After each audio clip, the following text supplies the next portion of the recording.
Magandang araw. Papasilip lang natin yung mga bonsai nung Kanlay Festival dito sa Tarlac. So ito yung mga nakikita natin. Iba't ibang puno, iba't ibang style.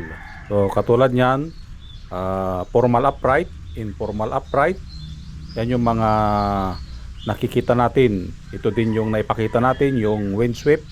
And then yung cascade at yung santa na kung saan flowering category ang kanyang masasalihan.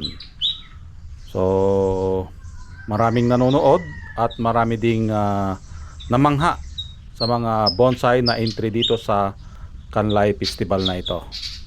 Yan, mayroon tayong pinjing katulad ng nakikita natin ngayon. So karamihan dito ay puro matatandang puno na dahil ito ay isang open competition.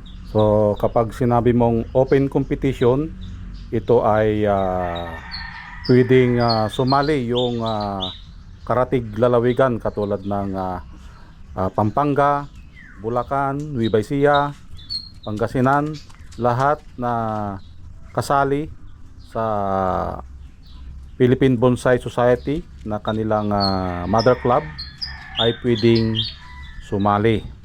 So maganda yung resulta ng bonsai show na ito dahil lumabas yung mga naggagandahang mga puno katulad ng nakikita natin ngayon.